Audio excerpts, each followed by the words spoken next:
नमस्कार। आज वायर की इस खास बातचीत में आपका स्वागत है। मैं अपूर्वानंद और सिद्धार्थ वरदराजन, वायर के संस्थापक संपादक, आपस में बात करने वाले हैं आपके लिए, और हम चाहेंगे कि आप इस पर अपनी राय ज़रूर दें। अभी जो भारत में पिछले एक हफ्ते से तकरीबन 16 राज्यों में नौजवान सड़कों पर हैं, कई जगह तोड़फोड़ हुई है, कई जगह हिंसा हुई है, और लोग कह रहे हैं कि ये उपद्रवी तत्व हैं।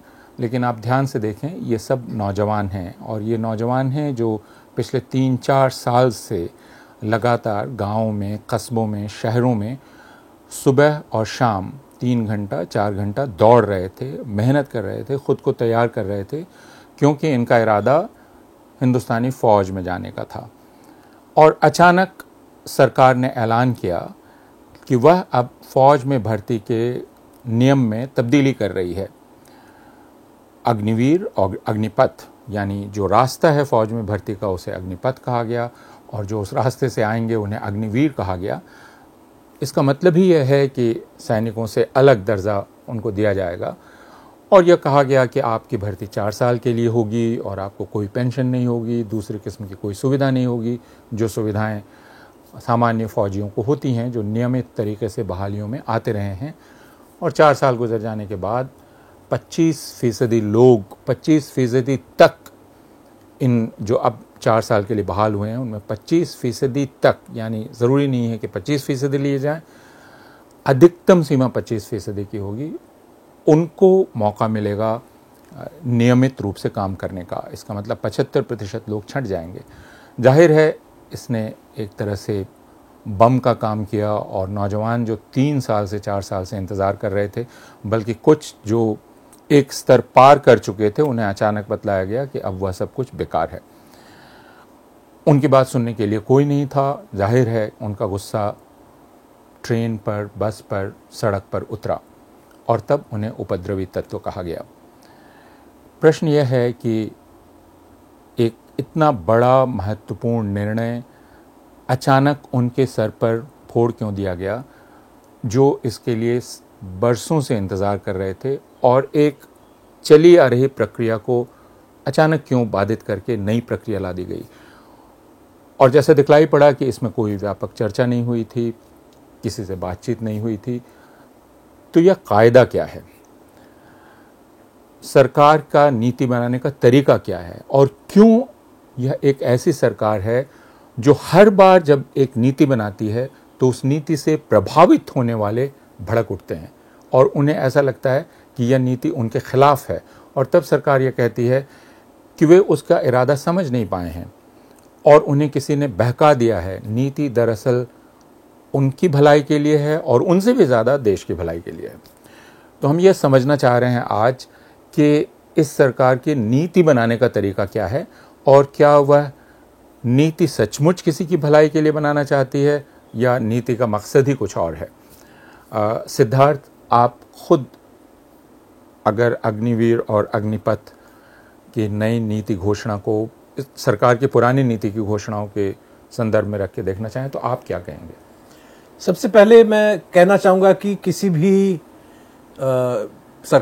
कोई भी सरकारी पॉलिसी हो जो लंबे अरसे से चल रहा है, उस पे सरकार परिवर्तन लाना चाहिए, स्वाभाविक है, नेचुरल है। हर कोई जानता है कि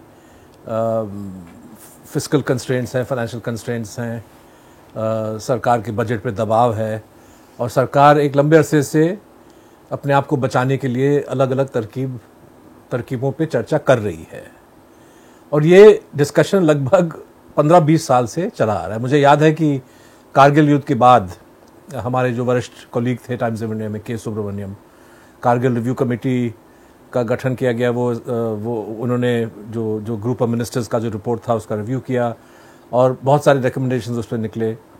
और एक इशू 90s में मुझे याद है कि ये किस तरह से पेंशन बिल को कम किया जाए, किस तरह से रिक्रूटमेंट पॉलिसी को और बेहतरीन बनाया जाए, ताकि एक फाइनेंशियल बोझ जो पड़ रहा है वो उससे सरकार अपने आप को बचा ले। तो डिस्कशन जो है वो चल रहा है, लेकिन वो किसी भी नतीजे पे नहीं पहुंचा, किसी भी मुकाम पे नहीं पहुंचा, क्योंकि इसको एक व्यापक और एक होलिस्टिक मैनर में कंडक्ट नहीं किया गया। तो आप पॉलिसी में परिवर्तन ले आए, इसमें किसी को इतराज़ नहीं, लेकिन इस पे चर्चा होनी चाहिए, इस पे रिसर्च डिस्कशन होना चाहिए, इसके कॉन्सिक्वेंसेस पे बातचीत होनी चाहिए, स्टेक होल्डर्स को मालूम होना चाहिए कि भाई कौन सी नीति में क्या बदलाव आने वाला है, इसके अलग अलग जो कॉन्सिक्वेंसेस हैं वो क्या होंगे। एक व्यापक चर्चा होनी चाहिए। आप और हम, मैं तो खैर पूरी तरह से न्यूज़ वर्ल्ड से जुड़ा हुआ हूँ। टूर ऑफ ड्यूटी और अग्निपथ, अग्निवीर, ये शब्द, ये फ्रेज मुश्किल से आपको किसी भी अखबार या टीवी चैनल में 3 हफ्ते से पहले, 4 हफ्ते से पहले आपको नहीं मिलेगा। नीति कहीं और बनाई गई, सरकारी बंद कमरों में। किस आधार पे बनाई गई कोई नहीं जानता। किन प्रस्तावों को लेके, किस शोध काम के आधार पर लिया गया, किसी को नहीं पता। और फिर वो फैसला लिया जाता है। सुनने में आया कि हाँ, फौज के अंदर थोड़ी सी रस्साकसी, थोड़ा सा एक डिससैटिस्फैक्शन था, थोड़ा सा डिसेंट था, लेकिन फाइनली सरकार ने इस पॉलिसी की घोषणा कर दी, और वो भी फौजियों को आगे खड़ा करके। लेकिन इसके कॉन्सिक्वेंसेस क्या होंगे, ऐलान करते ही फौरी तौर पे सरकार ने इस पे जो है तब्दीलियां, संशोधन का काम शुरू कर दिया, जिसका मतलब कि सरकार ने खुद, मतलब जिन चंद लोगों ने इस अग्निपथ को शुरू किया, इसका इजाद किया, मतलब इन्होंने खुद ठीक से इसके कॉन्सिक्वेंसेस के बारे में सोचा नहीं। तो आखिर ये पॉलिसी बनाने का तरीका है क्या कि आप, मतलब कि, और हम किसी छोटे मोटे इशू के बारे में बात नहीं कर रहे हैं, हम किसी माइनर या छोटे सरकारी महकमे के बारे में, हम बात करें भारतीय फौज के बारे में। और ये न सिर्फ लाखों करोड़ों बच्चों के भविष्य का सवाल है, क्योंकि बहुत जो हमारे नौजवान हैं वो फौज में, वो एक एम्प्लॉयमेंट का एक रास्ता इसको समझते हैं।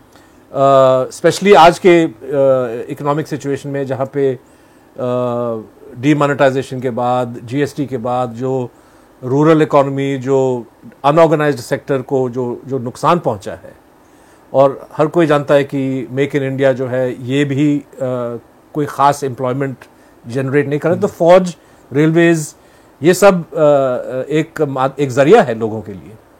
तो आप न सिर्फ इनके भविष्य के साथ खिलवाड़ कर रहे हैं, लेकिन आप एक तरह से राष्ट्रीय सुरक्षा के साथ खिलवाड़ कर रहे हैं। और ये आपका सबसे बड़ा एजेंडा आपने घोषित किया कि हम ही वो लोग हैं जो राष्ट्रीय सुरक्षा के बारे में चिंतित रहते हैं, सोचते हैं।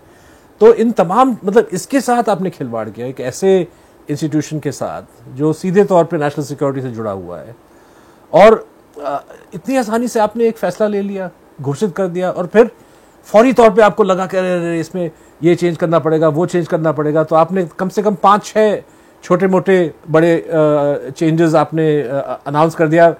अब राम जाने आने वाले दिनों में कौन सी तब्दीलियां और आपको आप लाना चाहेंगे इस ऑपोजिशन को ठंडा करने के लिए। लेकिन कहीं ना कहीं ये इशारा करता है कि इस सरकार की जो नीति बनाने का जो तरीका है ये बहुत ही फॉल्टी है। इसका लॉजिक हमको समझना चाहिए, क्योंकि ये पहली दफ़ा नहीं हुआ है। आप नोटबंदी का सवाल ले लीजिए, कहाँ से आया वो फैसला, किसके आधार पे, किस रिसर्च के आधार पे, कौन से जो प्रोफेशनल बॉडीज़ हैं उनका तो कहीं से ये सजेशन था नहीं, लेकिन आपने वो जो है अचानक आपने अनाउंस कर दिया। लॉकडाउन, कोविड महामारी के चलते आपने राज्य सरकारों तक सलाह मशवरा नहीं किया। तो ये फैसला लेने का जो तरीका है तो ये अनडेमोक्रेटिक है, तो ये अथॉरिटेरियन, लेकिन इतना काउंटर प्रोडक्टिव और नुकसानदायक है देश के लिए कि मुझे लगता है कि इस पे चर्चा होनी चाहिए। और ये जो नरेंद्र मोदी का जो गवर्नेंस का जो स्टाइल है, इसको समझना मुझे लगता है कि बहुत ज़रूरी है। सीएए एक और मिसाल है। हाँ, तो मैं वही बात करने वाला था कि जैसे अग्निपथ और अग्निवीर ये नाम दिए गए, तो ये नाम ऐसे हैं कि इनको देखकर लोगों को लगता है कि अरे कोई बहुत नई ख़ास चीज़ की जा रही है, लेकिन ये एक तरह का धोखा है। वैसे ही जैसे दिव्यांग एक शब्द इन्होंने ईजाद किया, और वैसे ही जैसे नीति आयोग ईजाद किया गया, जो कि national institute for transformation of India है, लेकिन उसके बाद आयोग लगा दिया। तो ये जो पूरा शब्दों का खेल है या जुमलेबाजी कहते हैं वह तो है ही। लेकिन अग्निपथ और अग्निवीर में भी जैसा आपने कहा कि इन्होंने पहले ऐलान किया कि दरअसल सेना को चुस्त बनाने का इरादा इसमें है, सेना को नौजवान बनाने का इरादा इसमें है, सेना पर जो खर्चा बढ़ गया है उसको कम करने का इरादा है। और उसके बाद इन्होंने बदलना शुरू कर दिया। इन्होंने कहा कि नहीं, हम प्रशिक्षण देंगे और जितने भी लोग आएंगे उनको ऐसा प्रशिक्षण दे देंगे कि वो, और ये सेना प्रमुख कह रहे थे, सेना के बड़े जनरल कह रहे थे कि वो अडानी और अंबानी उनको बाजू खोल कर अपने यहाँ स्वीकार करेंगे। और फिर सवाल उठा कि तब क्या ये पूरी योजना इसलिए थी कि आप दरअसल वहाँ ट्रेन करेंगे इसलिए कि कॉरपोरेट दुनिया उनको स्वीकार कर सके और उनको ले सके। और एक के बाद एक कॉरपोरेट जगत के लोगों ने आके कहना शुरू किया कि हम अपने यहाँ बहाली करेंगे। भारतीय जनता पार्टी के नेताओं ने कहा कि हम अपने दफ्तर में उनको चौकीदार की नौकरी भी दे सकते हैं। तो आप जो कह रहे थे कि ये नीति बनाने का तरीका क्या है, कि क्या यह सरकारें आमतौर पर व्यवस्था कायम करना चाहती हैं। वो चाहती हैं कि कोई नीति वो लागू करें तो उससे अव्यवस्था कम हो, व्यवस्था आए, शांति हो। लेकिन जैसा आपने कहा कि इस सरकार के आने के फौरन बाद से जो बड़ी नीतियों का ऐलान हुआ है उनमें से हर एक ने अशांति पैदा की है। नोटबंदी को देख लें, जीएसटी को देख लें, जीएसटी ने पूरी तरह से छोटे व्यापार को तोड़ दिया और अब तक हम उस पर बात नहीं कर रहे हैं। नोटबंदी से क्या तबाही हुई उस पर हम बात नहीं कर रहे हैं। सीए का आपने जिक्र किया और उस पर मैं जानना चाहूँगा कि यह कानून लाया गया इतनी हड़बड़ी में और यह कह के लाया गया कि ये एकदम ज़रूरी है, अभी इसको लाना ज़रूरी है क्योंकि पाकिस्तान, बांग्लादेश, अफ़गानिस्तान में अल्पसंख्यकों पर अत्याचार हो रहा है और उनको भारत में शरण देकर उनको नागरिकता देना जरूरी। तो भारत जिसके पास अभी तक कोई शरणार्थी नीति भी नहीं है तो उसकी बात छोड़ दें, यह कहा गया और लोगों को बतलाया गया कि दरअसल हिंदुओं को नागरिकता देने के लिए, हिंदुओं, सिखों को। लेकिन अभी हम लोगों ने देखा कि काबुल में जो भयानक कांड हुआ गुरुद्वारे में जिसमें सिख मारे गए और फिर प्रधानमंत्री ने पत्र लिखा, लेकिन उस पूरे पत्र में कहीं सीए का कोई जिक्र ही नहीं है। तो आप तो सीए इतनी हड़बड़ी में लाए थे और उस सीए ने इस पूरे देश में अशांति पैदा कर दी। मुसलमान उससे खफा हुए क्योंकि आपने मुसलमानों को अलग कर दिया था। आंदोलन हुआ, कई मुसलमान मारे गए, सैकड़ों जेल में हैं और अशांति अब तक बनी हुई है, समाज में विभाजन हो गया है। लेकिन उस सीए के रूल्स भी अभी नहीं बने। तो वह हड़बड़ी क्यों थी? और यह कि प्रधानमंत्री ने पत्र लिखा लेकिन फिर उसमें सीए का कोई जिक्र नहीं है, तो फिर इस सीए का मतलब ही क्या था? मुझे लगता है कि मोदी ने स्वयं जो है सीए का पोल खोल दिया है, क्योंकि आप 2019 में आप कानून एक हड़बड़ी में लाते हैं ये कह के कि भाई अफगानिस्तान में जो सिख समुदाय हैं, जो हिंदू हैं पाकिस्तान में, इनके सर पे खतरे का जो है बादल मंडरा रहा है और हिंदुस्तान इनको पनाह दे, इसको इस जो है इरादे के साथ आपने वहाँ पे सीआईए पार्लियामेंट में पास किया। 3 साल गुजर गए, आपने सीएए के रूल्स नोटिफाई नहीं किए। जब तक सीएए के रूल्स आप नोटिफाई नहीं करेंगे तब तक वो कानून लागू नहीं है। अखबार में कई ऐसे मिसाल हम पढ़ चुके हैं जहाँ पे पाकिस्तान से आए हुए बेचारे जो हिंदू परिवार हैं, वो नागरिकता की बात छोड़िए, रेजिडेंसी की एक्सपेक्टेशन में वो यहाँ पे थे कि भाई हमको नौकरी मिले, हमको कुछ सुविधाएं मिले, ना मिलने पे वो घर वापस लौटने के लिए मजबूर हो गए। कहाँ गया आपका सीए? और अब जो है पिछले साल जब तालिबान का कब्जा हुआ अफगानिस्तान में, तो अगस्त में तालिबान ने कब्जा किया काबुल पे। अफगानिस्तान के अंदर जो सिख और हिंदू अफगान्स हैं उन्होंने हिंदुस्तान के वीज़ाज के लिए अप्लाई किया। ई वीज़ा का सिस्टम भारत सरकार ने शुरू किया कि आप इलेक्ट्रॉनिक वीज़ा अप्लाई कर सकते हैं। लेकिन अब पता चल रहा है कि 100 से अधिक सिख सितंबर से वीज़ा के तलाश में थे, इंतज़ार में थे कि भाई हमारा वीज़ा आएगा, हमारा वीज़ा आएगा, लेकिन भारत सरकार ने उनको दिया नहीं, नरेंद्र मोदी ने उनको वीज़ा दिया नहीं। और जब दहशतगर्दी हमला होता है गुरुद्वारे पे, और एक बेचारा सिख मारा जाता है सविंदर सिंह, और एक वहाँ का जो एक अफगान लोकल जो काबुल अफगानी मुस्लिम जो है गार्ड वहाँ पे मारा जाता है, तो फिर जो है एक खुला पत्र जो है उनको भेजा जाता है अफगान कम्युनिटी के, सिख कम्युनिटी के नाम, बाय द प्राइम मिनिस्टर कि भाई मुझे बड़ा अफसोस है कि ये हुआ है। लेकिन आपका सीए कहाँ गया? आपका वो वादा कि आप इनको पनाह देंगे, आप इनको शरणार्थी का दर्जा देंगे, वो कहाँ गया? इसी से लगता है कि आपकी नीयत कभी रेफ्यूजी स्टेटस इनको देना, मतलब ये आपका इरादा कभी था ही नहीं। क्योंकि अगर सवाल सिर्फ पनाह देने वाली मतलब रेफ्यूजी स्टेटस देने वाला सवाल था तो बहुत की जरूरत नहीं थी। बहुत आसानी से आप एक एडमिनिस्ट्रेटिव पॉलिसी घोषित करते कि भाई जो लोग अफगानिस्तान से या पाकिस्तान से आए हैं और जिनको रिलीजियस आधार पे जो है जिनको प्रताड़ित किया जा रहा है, इनको रेफ्यूजी स्टेटस दिया जाए। और दुनिया के बहुत सारे ऐसे मुल्क हैं जहां पे ऐसे रूल्स हैं। एक ग्लोबल रेफ्यूजी कन्वेंशन है जो कहता है कि भाई anybody with a well founded fear of prosecution, अगर वो आपकी सरहद पार करके आपके पास आ जाए तो आपका एक फर्ज बनता है कि आप उनको पनाह दे, आप उनको उस अपने मुल्क पे नहीं लौटाएंगे, मतलब दूसरे मुल्क पे नहीं भेजेंगे जहां पे उनको खतरा हो।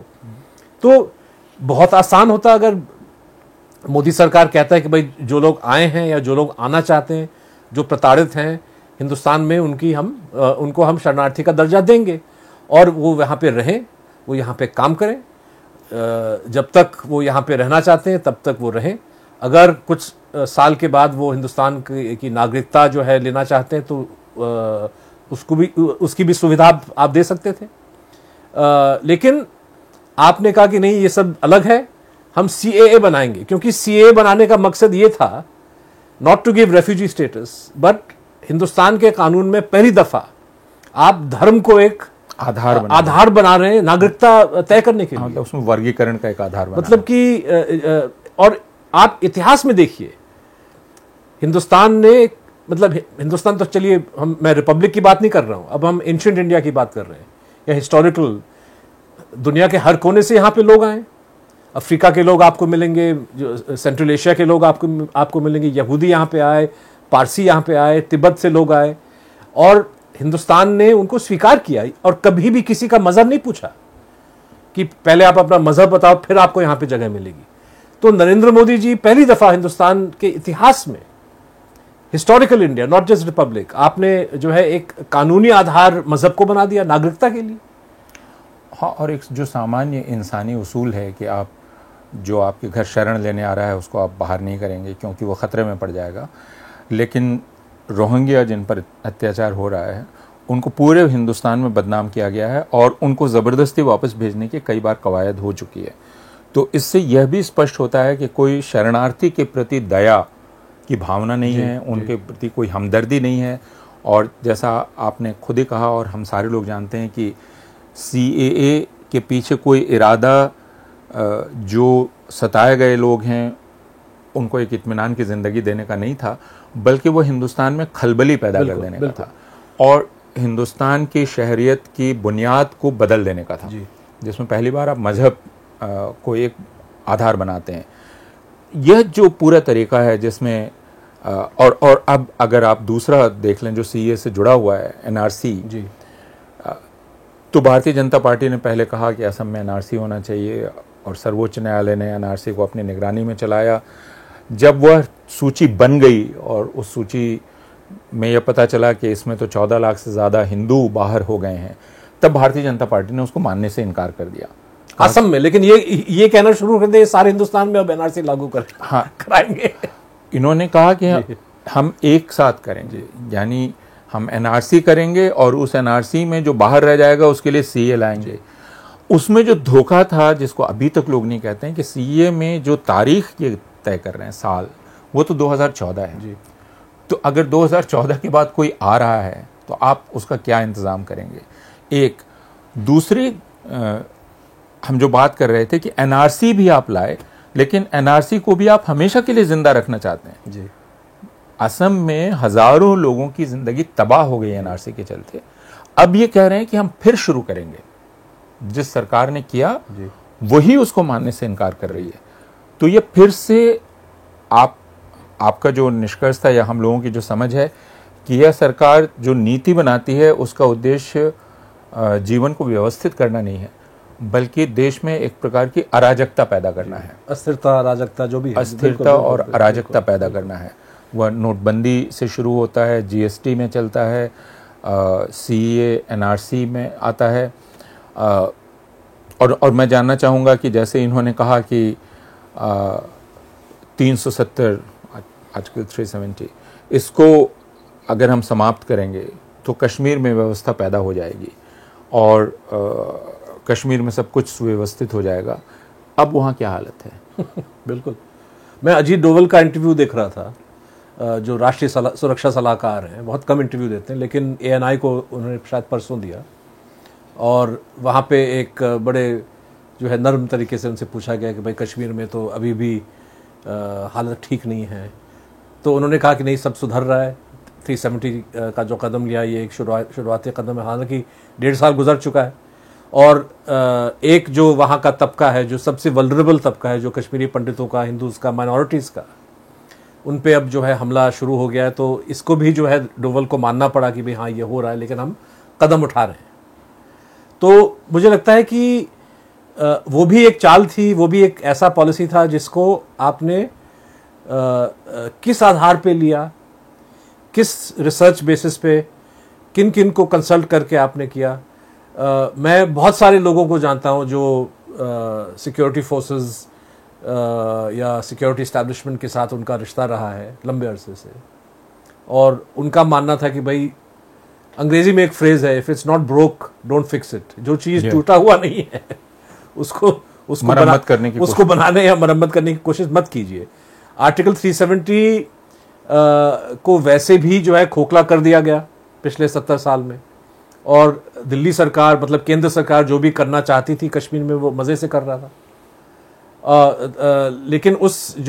लेकिन आपने 370 को हटाने का मकसद ये नहीं था कि आपको आज़ादी चाहिए अपना काम करने के लिए या कश्मीर को वहाँ पे सो कॉल्ड खुशहाली या सुरक्षा लाने के लिए। मतलब इरादा आपका ये था कि भाई कश्मीरी जो लोग हैं उनको आप और ह्यूमिलेट करें, उनके राइट्स को और दबाएं, कुचलें। हालांकि बताया गया कि भाई पहली दफ़ा हम कश्मीर को इंटीग्रेट कर रहे हैं भारत के संविधान के साथ, लेकिन कहाँ लिखा है, भारत संविधान के किस हिस्से में लिखा है कि अगर कोई पत्रकार एक स्टोरी करे तो पुलिस थाना से जो है कोई भी कांस्टेबल उसको बुला के भाई ये बताए कि स्टोरी क्यों कर रहे हो हमारे खिलाफ। मतलब कि जो आम जो या उसके माता पिता को बुला के, जब तक पत्रकार स्वयं नहीं आता तो माता पिता को जो है बिठा के रखें, जो अभी शाहिद तांत्रे के साथ वो बिल्कुल कर रहे हैं। बिल्कुल कारवां के जो जर्नलिस्ट हैं या जर्नलिस्ट को के खिलाफ आपने टेरर लॉज इस्तेमाल किया। वहाँ के फॉर्मर इलेक्टेड चीफ मिनिस्टर्स को आपने महीनों तक जो है नजरबंद रखा। तो मुझे लगता है कि ये भी एक, अगर हम नोटबंदी की बात कर रहे हैं, अग्निपथ की बात कर रहे हैं, CAA की बात कर रहे हैं, तो 370 भी इसी जो है अप्रोच का एक हिस्सा है कि आप फैसले ले रहे हैं लेकिन सिचुएशन को बिगाड़ने के लिए। हाँ, आप एक प्रकार की अराजकता पैदा करने के लिए, कश्मीर के जीवन को भी और ज़्यादा अस्थिर कर देने के लिए और समाज में विभाजन पैदा करने के लिए यह तरीका है। तो हम सब लोगों को सरकार के इन तरीकों पर नज़र रखने की ज़रूरत है, ध्यान देने की ज़रूरत है कि सरकार जिन्हें क्रांतिकारी फैसला कहती है कि इस, जैसे अभी प्रधानमंत्री ने कहा कि कुछ लोगों को ये अन्यायपूर्ण लग सकते हैं, लेकिन ये आखिरकार देश की भलाई के लिए हैं। लेकिन सबको यह पता चलता है कि उनकी ज़िंदगियां तबाह हो गई हैं और वह आखिरकार कब आएगा या भविष्य कब आएगा, इसका इंतज़ार वे नहीं कर सकते हैं। अभी तो वे तबाह हो गए हैं, और अगर हम ये मान लें कि देश की भलाई कभी होगी, उसके लोग भले ही ख़त्म हो जाएं, तब तो बात बिल्कुल अलग है। आपको बहुत बहुत शुक्रिया सिद्धार्थ, आप सब लोगों का भी, और आप वायर की इस बातचीत को देखते रहें या इस तरह की बातचीत को देखते रहें, और ये मुमकिन हो इसके लिए ज़रूरी होगा कि आप वायर को हर किस्म की मदद करें। बहुत बहुत शुक्रिया। द वायर के और वीडियोस देखने के लिए सब्सक्राइब करें और बेल आइकन पर क्लिक करें। स्वतंत्र पत्रकारिता की आर्थिक मदद करने के लिए डिस्क्रिप्शन में दिए गए लिंक पर जाएं और अपनी राशि चुनें।